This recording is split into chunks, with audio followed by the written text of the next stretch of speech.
ರಿಲಯನ್ಸ್ನ ಮುಂದಿನ ನಾಯಕತ್ವ ಯಾರ ಕೈಗೆ ಅನ್ನೋ ಪ್ರಶ್ನೆಗೆ ಮುಕೇಶ್ ಅಂಬಾನಿ ಮತ್ತು ನೀತಾ ಅಂಬಾನಿ ಅವರು ಬಹಳ ಹಿಂದೆಯೇ ಉತ್ತರವನ್ನು ಕೊಟ್ಟಿದ್ದಾರೆ.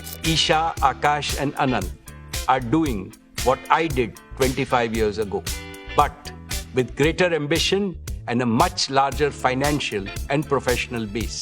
ಈ ಯೋಜನೆಯಲ್ಲಿ ರಿಲಯನ್ಸ್ನ ಪ್ರತಿಯೊಂದು ವ್ಯವಹಾರಕ್ಕೂ ಒಂದು ಸ್ಪಷ್ಟವಾದ ಜವಾಬ್ದಾರಿಯನ್ನು ನೀಡಲಾಗಿದೆ. ಆಕಾಶ್ ಅಂಬಾನಿ ಅವರು 52 ಕೋಟಿಗೂ ಹೆಚ್ಚು ಗ್ರಾಹಕರಿರುವ ಜಿಯೋಗೆ ನಾಯಕತ್ವವನ್ನು ನೀಡುತ್ತಿದ್ದಾರೆ. ಈಶಾ ಅಂಬಾನಿ ಅವರು ರಿಲಯನ್ಸ್ ರಿಟೇಲ್ ಅನ್ನು ಜಾಗತಿಕ ಮಟ್ಟದಲ್ಲಿ ವಿಸ್ತರಿಸುತ್ತಿದ್ದಾರೆ. ಇನ್ನು Anant Ambani new energy, oil and refining ವ್ಯವಹಾರಗಳ ಮೂಲಕ ರಿಲಯನ್ಸ್ನ ಮುಂದಿನ ಬೆಳವಣಿಗೆಗೆ ದಿಕ್ಕು ತೋರಿಸುತ್ತಿದ್ದಾರೆ. ಆದರೆ ಈ ಯೋಜನೆಯ ನಿಜವಾದ ಶಕ್ತಿ ಇನ್ನೊಂದಿದೆ. One family team.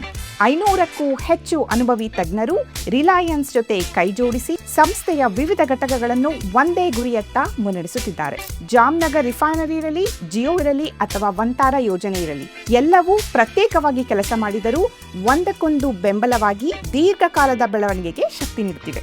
ನೋಡಿದರೆ ಇದು ಕೇವಲ ಉತ್ತರಾಧಿಕಾರ ಯೋಜನೆ ಅಲ್ಲ, ಕುಟುಂಬದ ವ್ಯವಹಾರಗಳಲ್ಲಿ ತಲೆಮಾರುಗಳಿಂದ ಬರುತ್ತಿರುವ ಉತ್ತರಾಧಿಕಾರದ ಸಮಸ್ಯೆಗೆ ಇದೊಂದು ಮಾದರಿ ಪರಿಹಾರವಾಗಿದೆ. ನಾಳೆ ಬಿಸಿನೆಸ್ ಶಾಲೆಗಳಲ್ಲಿ ಅಂಬಾನಿ ಸಕ್ಸೆಷನ್ ಮಾಡೆಲ್ ಎಂದು ಪಾಠವಾಗಿ ಕಲಿಸಿದರೂ ಅಚ್ಚರಿ ಏನಿಲ್ಲ.